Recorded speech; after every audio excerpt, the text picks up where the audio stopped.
Hello, everybody coming in. It's so nice to see everybody. If you can keep your cameras on, that's wonderful. We love to see your faces, but we understand if you are unable to. Welcome to Past and Present with Allison Gilbert and guests. My name is Andrew Engel. I'm Senior Programmer at Reimagine. Our mission is to help people of all backgrounds face adversity, loss, and mortality, and channel the hard parts of life into meaningful action and growth. For Grief is the sponsor of Past and Present. For Grief offers a better way for people to navigate loss by offering unprecedented and direct access to the country's most preeminent grief experts and authors, and they are here with us today. You can learn more about For Grief by going to their website, forgrief.com. I want to offer you a few Zoom tips. You can view a live transcript by clicking on the CC button at the bottom of the screen, and you can save the chat, and please use that chat. By clicking on the three dots in the chat box, feel free to send a note in the chat privately. If you're having any technical issues, I might be able to help you.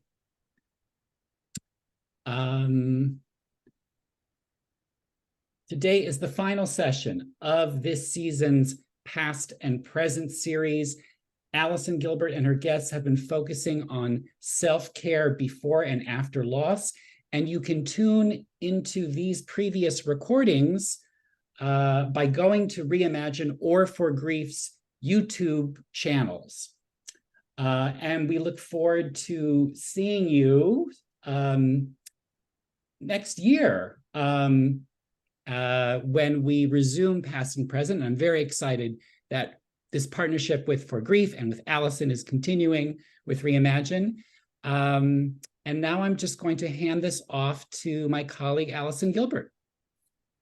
Thank you so much, Andy. I am so glad, as I am every time we meet, to be with everybody.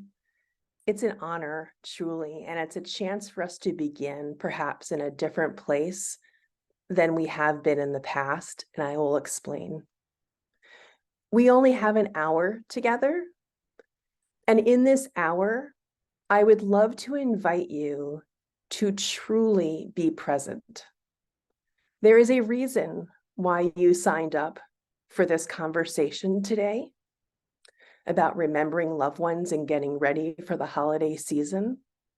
So if you can, give yourself the opportunity to turn off your notifications on your laptops, put your phone maybe on the other side, and just avail yourself to just these few minutes. I know for me, it has been a very crazy last couple of days. Normally, I join you from New York, and today I'm in Reykjavik, Iceland, joining you where about 45 minutes from where I am, there has been an entire town being evacuated because of a fear of a volcanic eruption happening. I'm here for Children's Grief Awareness Day. The very first center of its kind has launched in the entire country to support grieving children. So I was here speaking with the president of Iceland today about this wonderful achievement in this country. But it's been unnerving to be in a country where 4,000 people have been told to leave their homes, including those children. So it's unstable. And we talked today about how nature can be destabilizing.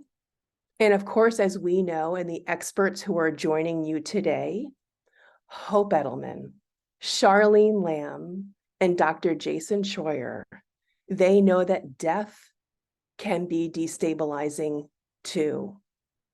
And where our power comes from is agency and doing something in the face of what does feel out of our control, and that is remembering our loved ones. So with that as a primer, please continue to tell us where you are joining us from. I would love to know where you're dialing in from, but I'm going to start today with Dr. Jason Troyer, and I will stop calling you doctor, but I wanted the people to know your street cred, Jason. I want to start with you, Jason, because you have a book that's not yet out. So it feels kind of sexy to talk about something that nobody else knows about yet. And it's called, I'm not going to get this wrong, Jason, it's called Rituals Reimagined. And it's this exploration of why rituals and customs are so important to healing. And when I think about the holidays, of course, we think about traditions. So let me start with you about this book that is coming. Tell us about these rituals reimagined and how we can use them for the holidays. Oh, you're on mute, Jason.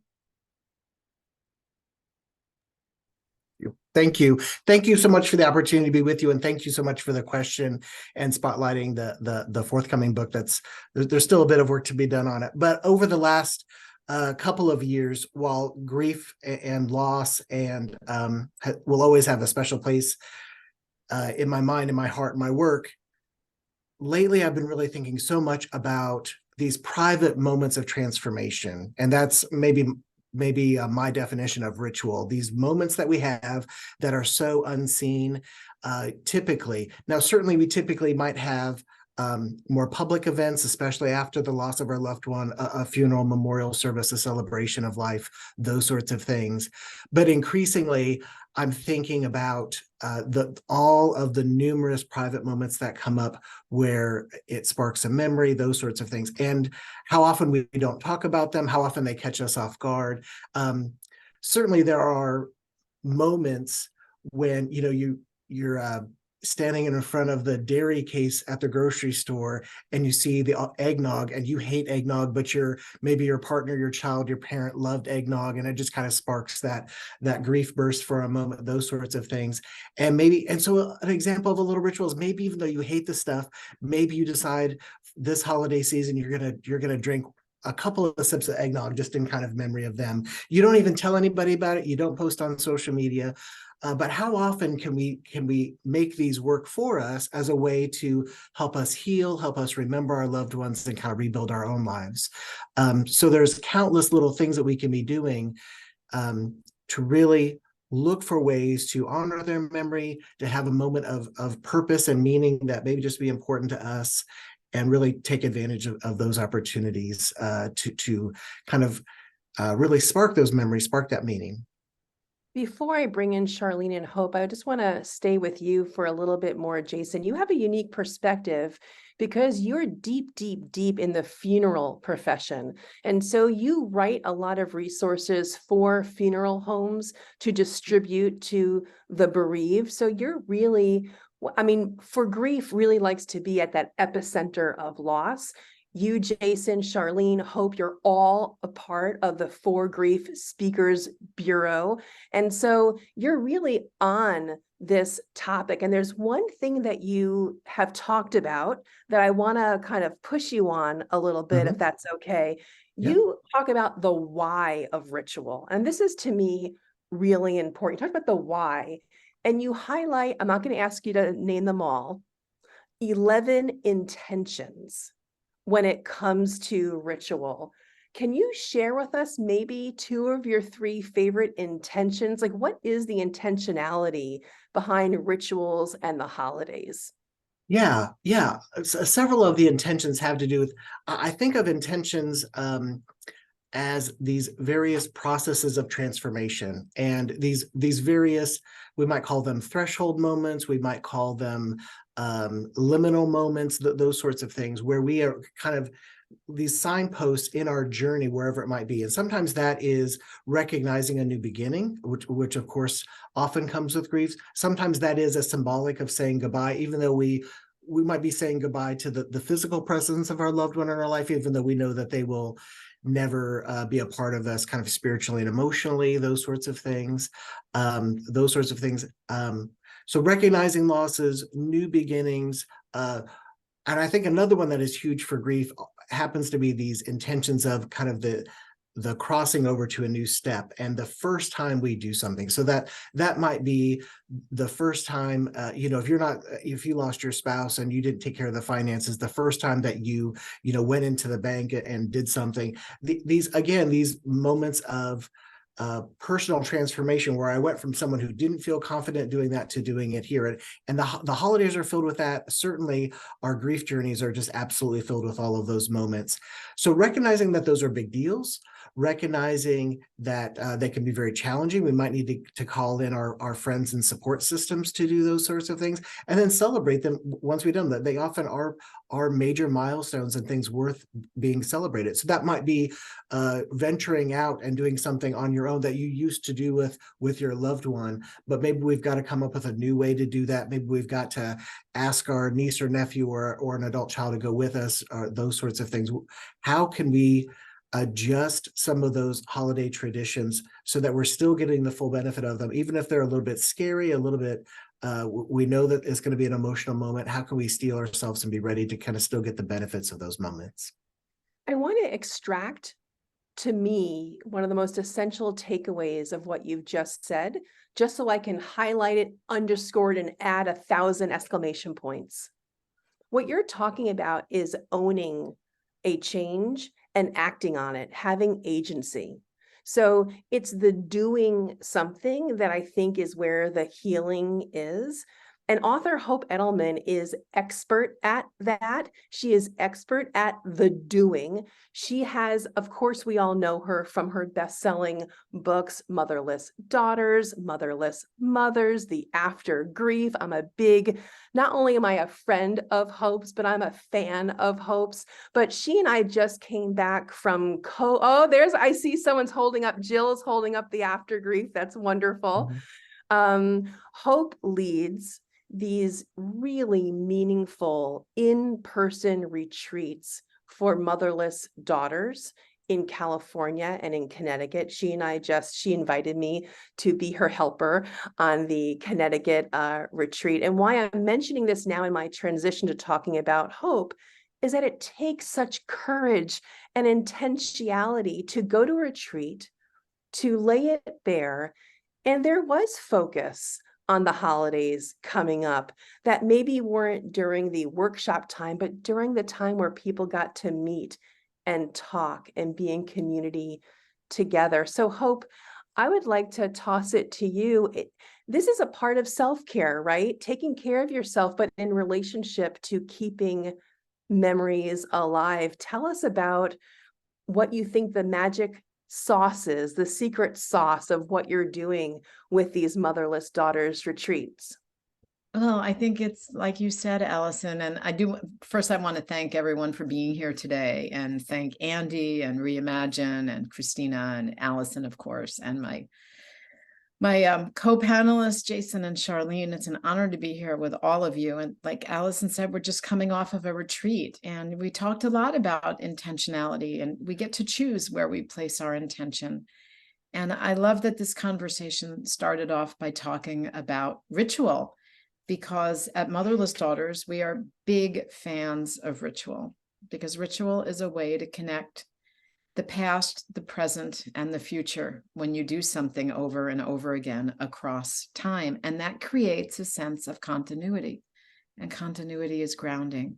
And continuity is something that many of us lost when a loved one died. Unlike Jason, who's so involved in the funeral industry, which helps people, many people, in the aftermath of a profound loss and a life-altering event, I work in the field of what's called historical grief, which are adults who were bereaved when they were young, when they were children, teenagers, young adults. And I do work with adult women who've lost mothers as well, but it's a very, it's a vertical, women who've lost mothers. And, a lot of women say that their moms were the tradition keeper in the family, or the one who perpetuated the rituals, and that after she passes, how do they keep those rituals alive in the absence maybe of the structure or the place where those rituals occurred over the years?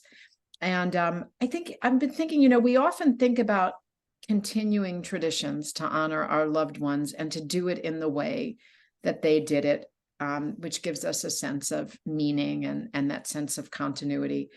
But sometimes that's just not possible. We don't have the family home anymore, or we don't have the items, that were there, that were used year after year. So I just want to encourage all of you and invite you to also be aware that we can create rituals as well, and they can become meaningful over time, that it only takes 2 times to start building a new ritual. The first time we do it, it's an event. And the second time we can be building a ritual, right? There's no such thing as a first annual, but I learned that in journalism school. I'm sure you did too, Allison. There's second annual, third annual, fourth annual, and we can build new traditions that can be equally as meaningful, either by co-opting some of the past traditions or creating new ones. So I think intentionality and creativity is also really important. To be creative in our thinking, think out of the box. What's meaningful to us and those around us, and what also honors those who have passed, who we want to carry forward into the present.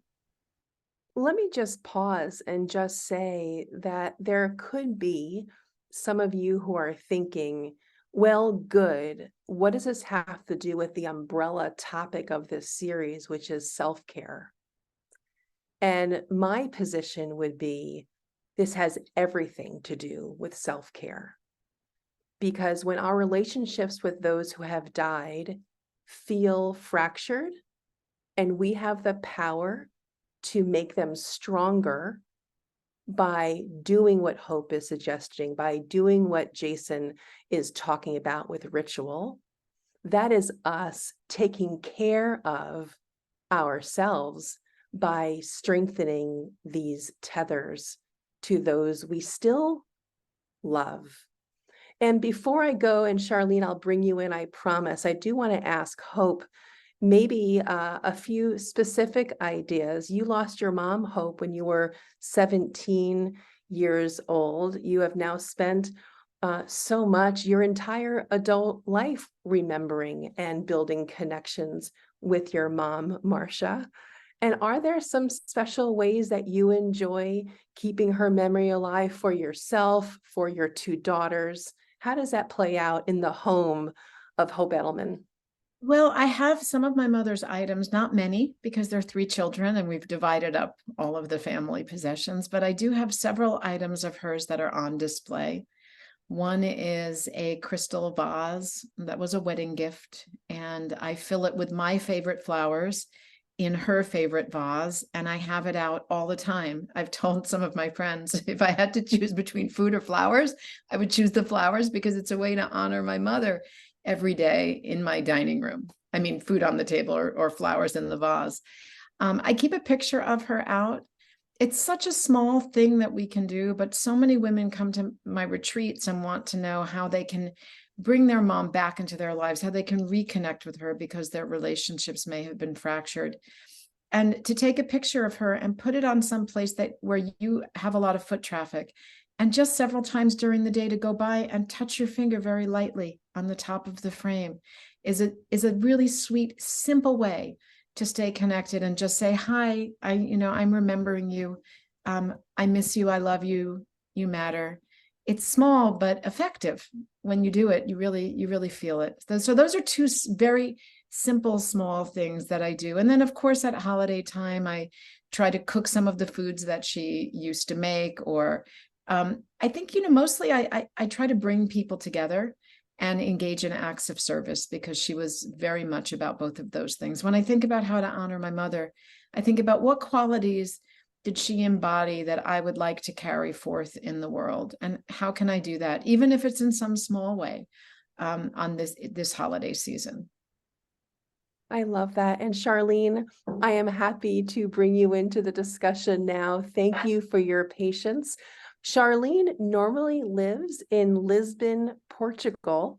Today, she is joining us from Los Angeles, California, where she is attending the Endwell conference. If you don't know, is it a conference? Would you call it a conference? Maybe that's the wrong way. Symposium. Symposium, I'm sorry. So check out Endwell. I'm so glad that you are there. If I wasn't in Reykjavik, I would have been in Los Angeles. Please do tell us how it is. But I do want to bring you in. So you have a curation background, an artist curation background. It's such a wonderfully different perspective for this conversation. I want to read something so I don't get it wrong when we're talking about your work, Charlene. You have spoken about the 3 most important questions to ask yourself during the holidays. So let me, I'm going to remind you what you have said, and then I would like you to expand upon them if you don't mind. Number 1, how do you remember the person you've lost? Maybe especially as it relates to the holidays. So the first question is how. The next one is a version of that, which is, how do you want to remember that person? Maybe there is a discrepancy between those two. And the third, how do you want that person to be remembered? So that's much more qualitative, right? It's the character, it's the traits maybe that you're going to. Help us explain, and then we can talk more about your work. But I love adding this really intentional layer. And that's why I'm so glad that you're here with us today, Charlene. And I'm glad that your trip from Lisbon to LA was so easy that you were able to join us and not miss our conversation. It was a long one, but it was worth it. And I'm so glad to be able to join you wherever you're joining from in the world, whether you're joining live or watching the replay. And Allison, thank you so much for naming those 3 questions. Because I want to back up and say, okay, curating. Let me define that. What do I even mean by curating? Why curate grief? And in the last couple of decades, people use curating in a lot of different ways. You can curate a restaurant menu, you can curate a Spotify playlist.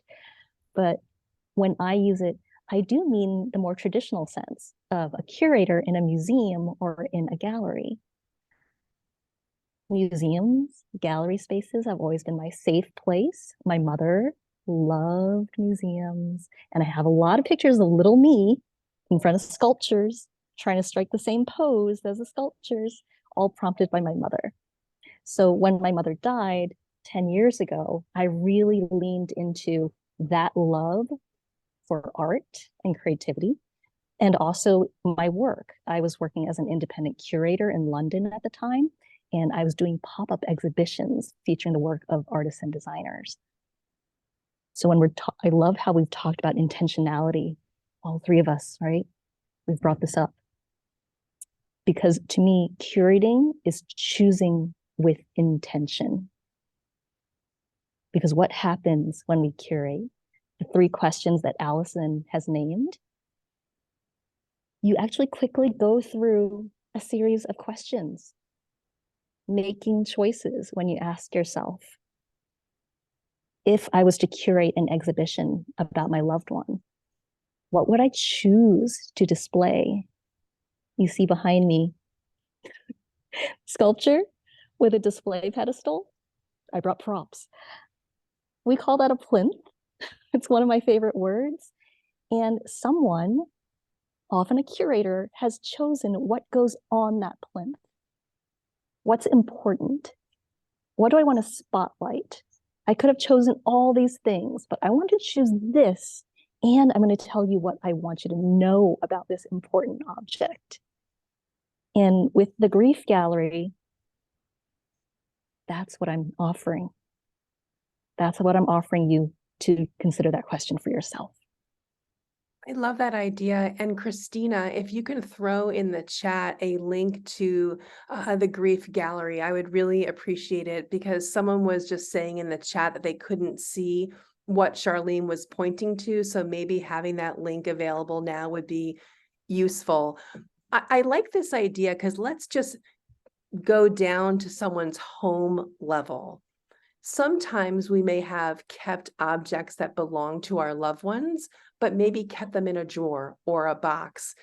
We're overwhelmed, but there's something perhaps, I'm not sure how this lands for everybody, that could be liberating by focusing on a single object and then elevating it. And how would you do that, Charlene, do you think, in the context of Thanksgiving around the corner? Is there anything that we could do more quickly as it relates to the holidays? Because what you're describing could be this incredible longer term project, but I'm wondering if there's a way to shift and do something in the next few days and weeks. And then, of course, I want to remind people, as Charlene is getting ready for her answer, in about 5 minutes or so, I'm going to open the floor up for your questions. So if you have a question for Jason, Hope, or Charlene, or me, of course, put them in the chat. And then Christina Sirio, if you can wave, she will go through the chat and she will select questions that are applicable to the most people so we can help the most people. We will end on time. So no matter where you are, if that's in New York and that's 2 o'clock, if you're in LA and that's 11, don't wait, because we're not going to stay over. I know this is in the middle of a work day for many people, or maybe children are at school, or maybe you have a yoga class to go to. Whatever it is, I want to honor your time. So if you do have a question, make sure you put in the chat so you don't kick yourself later and wish you had asked it during this time. So Charlene, back to you about the holidays and maybe taking some of this wisdom and using it perhaps on a more quick basis. What do you think? Absolutely. It doesn't have to be a huge, strenuous project. I love how you named Elevate. It really is about elevating the everyday. How Hope mentioned the vase, the items that are in her home. Because with curating, yes, my background was curating, but I would say that I'm offering the lens of curating, and that you are likely already curating and choosing.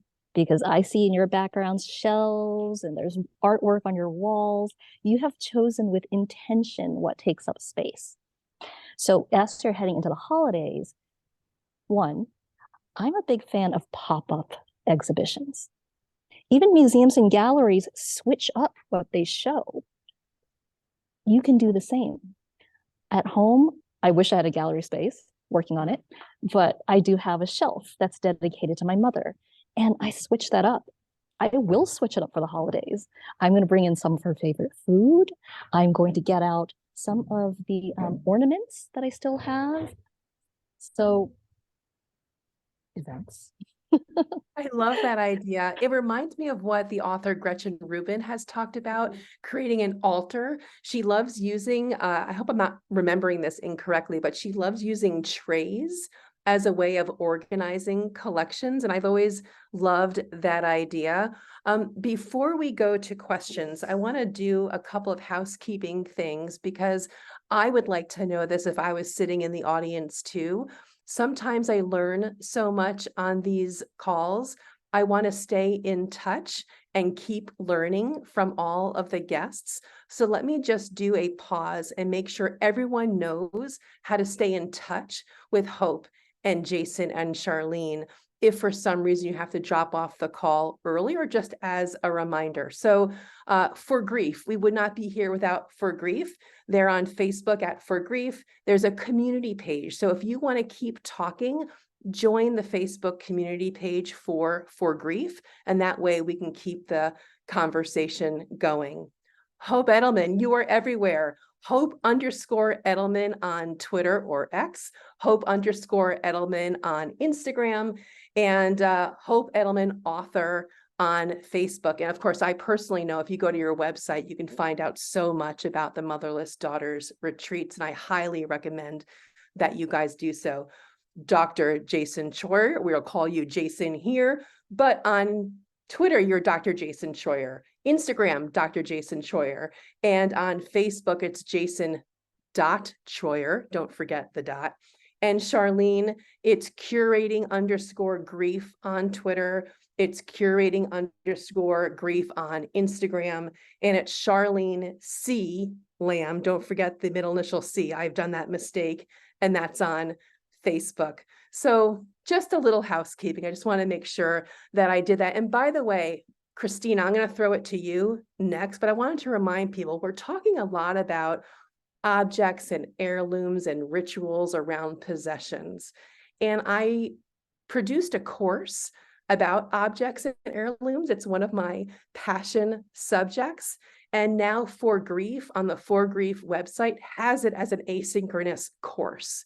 So you can go on the For Grief platform. There's lots of courses there that are on demand, and you can find my course on objects and heirlooms and sentimental ways of connecting through physical items. Okay, Christina Serio, please bring in everyone and tell us what's on their mind. Okay, we have a lot of anonymous questions. So the first one, how do I honor my oldest son who died and not overshadow my 2 living kids during the holidays? Which I think would apply to other surviving family members. Yeah. Hope, do you want to take that on, do you think? Sure. I would say to this participant, it is very likely that your other children are looking for ways to honor their brother as well. And so we might look at, or I would encourage you to look at family rituals where everyone can participate and honor that person together, assuming that they all want to or had a relationship or want to have an ongoing relationship in that way. That perhaps there is a way to create a family ritual that will honor the member who is no longer with us in the physical world. And then, of course, there are ways that you might want to do that on your own. But I would say communication is key, and to check in and, to ask those other children, are you feeling like perhaps I am not present enough for you this holiday season? I want you to know that I'm missing your brother, and I know that you are too, and looking for ways to honor him, and I'm sure you are as well, and keep the lines of communication open. Jason, you may know more than most. I mean, you're in the thick of it with the funeral profession, where families are really, perhaps at sometimes their rawest. And I'm just wondering, how do family dynamics play out when you're talking about the book that you're writing and the work that you've already produced for funeral homes in terms of loss and how people can navigate the next weeks and months? Yeah, I think one the very wise Therese Rando, who is a wonderful grief writer and researcher, she listed out many benefits of rituals. And one thing that she mentioned that I think we forget about sometimes is that every ritual has a beginning and an end, and they can kind of encapsulate our time and our energy in that moment. So it might be just talking about some examples with that situation, if you feel like it would be meaningful to go to your child's place of final rest and invite but not force your other children to go along with you, you can go there. You might do something while you're there. You might play a song, you might talk to them, you might write a note, you might leave something behind, and then you leave. And then it's like, okay, now it's time to take my living children to their favorite restaurant, or we're going to do something I know that you enjoy. And so often I think, because our memories and our grief is so painful, sometimes we almost kind of tap dance near the pain. And what I like about rituals is we kind of step in and we feel it, and we feel all the feels, and we do what we need to do, and we can kind of step out of it, and it's okay to step out and be distracted by other things, and that's okay. And we don't have to feel guilty for that at all. But it's almost better to, I like, maybe it's because I'm a morning person, I like a morning ritual, because it's like, not that you've done your grief for the day, but it's like I've engaged with it, I've honored my loved one, and now it's okay if the rest of the day I do feel more comfortable laughing a little bit, being distracted, doing some fun things. But that power of encapsulation, where we can kind of move into it and move out of it, I think is really important. Some people say that about exercise, getting it over with in the morning. Yeah. I haven't been one of those people, but I hear that some people say that. Charlene, please add your thoughts. Yeah, I'd also like to say that for the holidays, it's also what you're ready for. And people have mentioned, oh, I don't know if I feel ready to curate, or I don't know if I feel ready to let go, or I don't know if I feel ready. And that is totally okay. With the people that Jason works with, who are closer to the loss, you really might be in that, just getting through it. just trying to survive, right? Those first couple of holidays are really tough, and you might not feel like celebrating. You might just be coping. And that is what you need. And what I offer is, when you're ready and you want to celebrate as well as cope, that curating can be a fun lens for that. And the 3 questions that Allison brought up, I do have a holidays resource for you. So if you go to charlenelamb.com/holidays, that takes you to a video that kind of fleshes out those 3 questions for you. If you're in that place of, okay, I've been coping and I want to bring back some traditions. I want to be able to be there for my kids who are excited about the holidays. So if you want to celebrate and cope when you feel ready, I invite you to do that.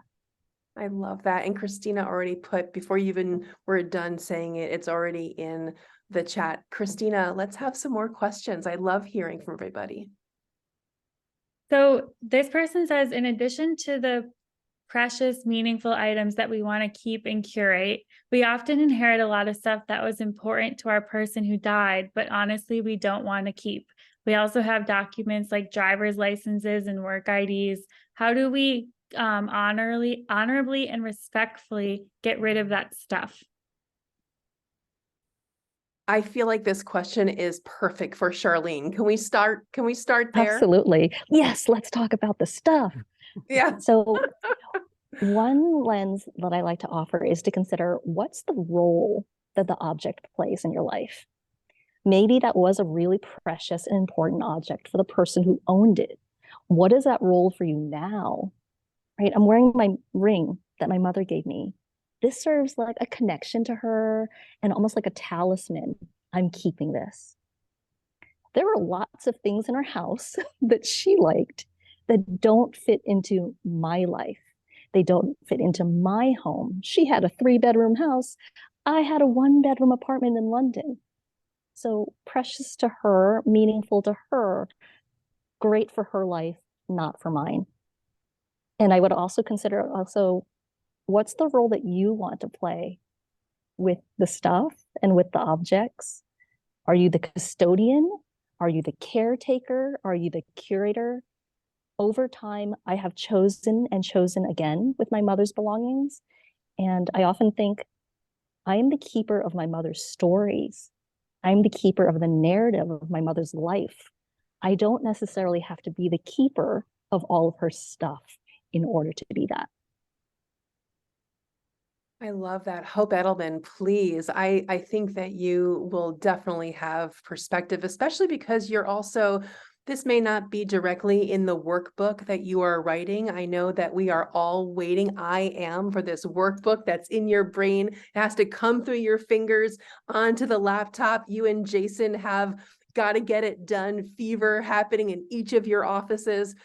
Does this play a part of the workbook that you are working on in terms of helping us move forward, parse possessions, decide priority steps in your grief journey? How does this play out for you? That's a great question. No, I was not planning on putting that in the Motherless Daughters workbook, but maybe there will be space for it. I think, Allison, you're going to be a great resource for this question too, because you are the queen of repurposing. You have given me so many ideas for how to repurpose items or materials, like everything from taking all of your dad's ties and making it into a quilt, for example. But I love digitizing. I'm so grateful that we have this option now, because I feel like, yes, it is expensive to have a storage space filled with someone's possessions that were meaningful to them, but not to us. What I've found personally meaningful is to take photos of all the items and then create some work of art out of those photos, whether it's a collage or a book that you can order online, right? One book with 100 photos in it takes up a lot less space than 100 items. Plus, you can make 10 copies of that book and share it with all the loved ones who might want to have those items in their possession somehow. And then meaningfully think about how to distribute items to people who will appreciate them or use them or care for them in ways that perhaps we cannot. So I'm a big fan of digitizing, turning anything that we can into things that can live in the cloud or be shared with others in a different form. I love that. I love that. Jason, before I shamelessly promote what Hope's talking about, do you have anything that you would like to add? I think excellent answers already, and I don't want to get in the way of. You're great at this. The one thing I would add is, for people who know me well, they know that at the heart of things, I'm a thinker. I'm a thinker. But even I would say, when you're looking at items and doing this curation process, trust your gut, and trust your gut no matter what the item is, because and don't pay attention to supposed to. You may not feel connected to your grandmother's china because, quite frankly, it was never used. Like, it never saw the light of day. And so it just does, maybe it's supposed to mean something to me, but it just doesn't, we never used it. But maybe her hairbrush, or maybe your, a family member's, like, the tools of their trade, the hammer, the chisel, a mixing bowl from the kitchen that was kind of the everyday sorts of things. Whatever strikes your heart and your gut is worth it, even if it's not something that you would think of as an heirloom or things like that. And some of the supposed heirlooms you might give away quite freely and not think twice about it, other than this nagging idea, maybe I should value it because they wanted me to have it, or whatever it might be. I trust your gut on those things, but yeah. So I want to go with this thread of, like, it's an object. It meant something to someone at one point, but it doesn't mean something to me, but I'm feeling guilt about it. If you go on my Instagram, I think at this point, closing in on a year ago, you will see the genius idea that I did with the sweaters that my grandmother knit for everyone in the family before she died. I'm going to tell you this brief story because it's super relevant. These were ugly, okay? I love my grandma. She died. They took on greater meaning, of course, because she passed away, but they were still ugly sweaters, okay? They were shapeless. They made you look even heavier. Bad, bad, bad. And they were actually made with really inexpensive wool, which made it even less appealing to wear. So for years, we all, in our separate closets, kept these sweaters, never being worn, because of course, out of guilt, you keep them. All right, so enter genius idea. I was writing my book, Past and Present, Keeping Memories of Loved Ones Alive. That book has 85 different ideas for remembering, honoring, celebrating loved ones. And these are all creative ideas, as Hope was, very generously mentioning, for, rethinking what objects could be. So what did I do? I gathered all of these ugly sweaters and I brought them to a knit shop where there are people who are talented. I do not know how to knit. I am not talented. I instructed them, I asked them to unfurl every sweater and then remake them into gloves and mittens and hats that we could actually wear. And then last holiday season, if you go on my Instagram, that is what I gave everybody.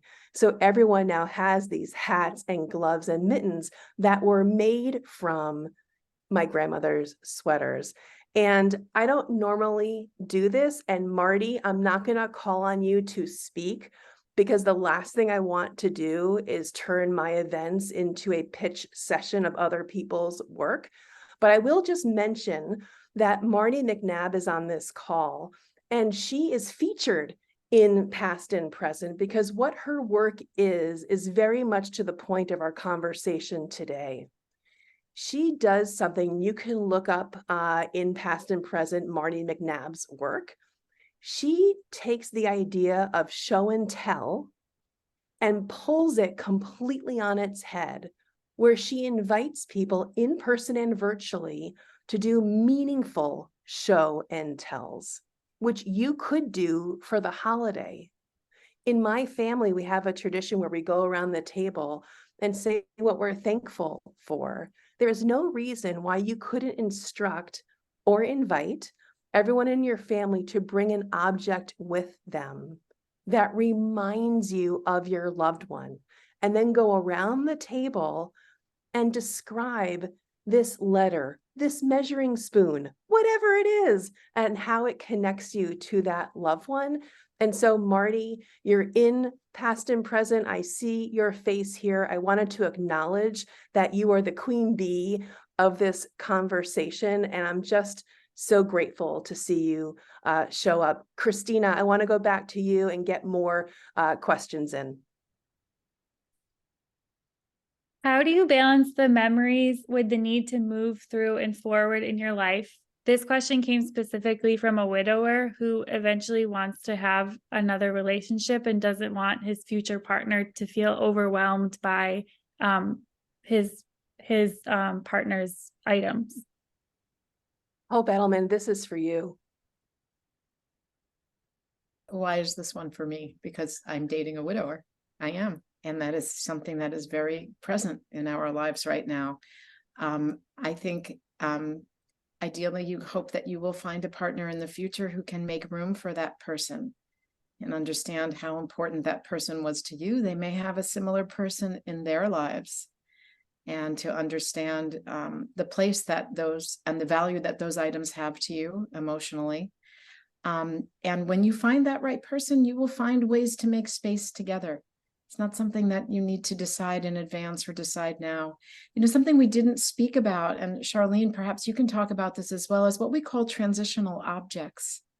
Objects that people hold on to because it helps them feel close to that person. And it's part of, I don't like the phrase letting go so much, because I feel like we're not letting go of the people we love. We're not letting go of their possessions as much as we're finding a new and different way to carry them forward.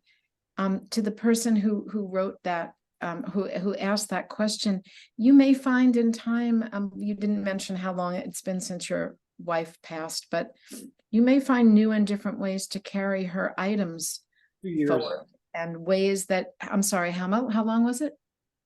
A little over 2 years. Oh, that's not very much. So right now, I imagine there's comfort in being surrounded by her possessions, which perhaps you curated together. They're yours as well. Curation is a good way to put it, because she was an artist. So I was relating to what Charlene was talking about when she used the language of curation. So thanks for responding to my question. I appreciate it.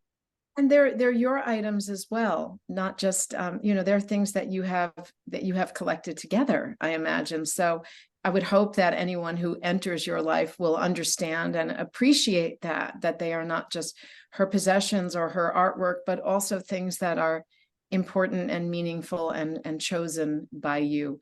But about transitional objects, I mean, my transitional object after my mom died was her fur coat.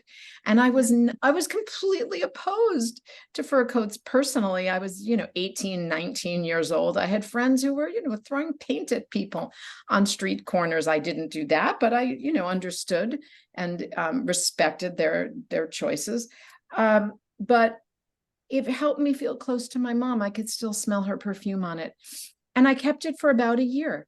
I just needed it close to me. And then I was ready to let it go. And so those transitional objects, we shouldn't let anyone pressure us to let go of them or get rid of them. And, to this person who is speaking, you will find a comfortable way it will be an integration process is what I mean. It will not be necessarily a replacement process. It will be an integration process. And I hope that the person you do find to welcome into your environment can understand that and do that with you. And so that you can co-curate perhaps a space together in the future. Charlene, is there anything you'd like to add to that? Yes, I love that you named co-curate, and really we're co-creating. When I do an exhibition, I'm actually doing an installation of the Grief Gallery here at Endwell. And every time I do this, I feel like I'm co-creating it with my mother. And transitional objects, the way I think of them is almost like a blankie or the stuffed animal that we would have as children, but something that keeps us feeling comforted and safe when we are in a transition period. And we are often in a transition period when we are dealing with significant loss. So I do want to acknowledge too that you might not have anything. Some of us, our problem is we have too much stuff. We have too many physical objects. And other people, as I've learned being in Hope's Motherless Daughters group, sometimes people lost their person when they were young and they didn't get the chance to keep anything. They didn't get to make decisions. and you can still curate. Yes, these objects, these belongings can be so meaningful, and it's not actually about the object. No, it's not. It's about the memory attached to the object, right? Like, Absolutely. I don't have a lot of my mother's possessions, but she loved peppermint patties. So I drop peppermint patties into the gift bags at Motherless Daughters retreats sometimes, or I'll put a bowl out in my living room at a party. And that is, to me, a form of honoring her and curating. It's so small, but it's meaningful to me. Hershey's Kisses for my talking mom. about? Yes. Hershey's Kisses. Yes.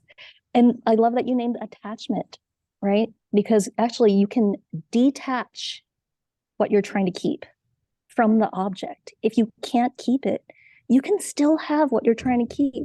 So if you're faced with this challenge, I would maybe ask yourself, what are you really trying to hold on to?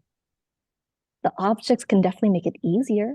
It can be a really nice visual prompt to think about our loved one in a certain way, but really it's what's attached to it that we're trying to hold on to. So if for the holidays, you're thinking, we don't have that family home anymore. We don't have the exact plates. I don't even have the exact recipe. Is that what you're really trying to hold on to? Or are there other ways to bring that in and reinterpretation of what you're really trying to hold on to, what you're really trying to keep that continuing bond with? I want to bring in Jason in a way that maybe you're not expecting before we go on to the last few questions, Jason. So tell us about the grief plan that you have created. And specifically, by the way, it's an online grief program and it's, wonderful. But section 4, I want to lean on or lean into a little bit. It's all about remembering section 4. And there's one piece in that section that I saw called remembering with sacred objects. And so let's give a quickie. When you're thinking about the holidays and Thanksgiving, what can we turn immediately into a sacred object? To go back to that word that Charlene and I are embracing, elevating. Let's lean into your grief plan, section 4, remembering sacred objects, Thanksgiving, go. Yeah, and I think it is about kind of going back to those things we were talking about earlier. Sometimes our most precious items are those things that we are those everyday objects, and so the things that we would use to being in the kitchen and cooking with our loved ones is often such a personal time and so many memories there. And so literally, it might be maybe your most treasured object is using the same cutting board or using this kind of ancient knife set that you're just not going to get rid of, or the same pots and pans, or the teacup, those sorts of things. But anything could be elevated to kind of that sacred object status. And so, the Grief Plan program is a series of videos that could be helpful. So people can kind of go through that at their own pace. I do have, my first book was actually, I don't mention it very often because I wrote it for mental health therapists, but it's actually titled Counseling Widowers. And so I have had some widowers who've decided to read that, even though it's more geared towards the therapists and a lot of references and citations to theories and practices and things like that.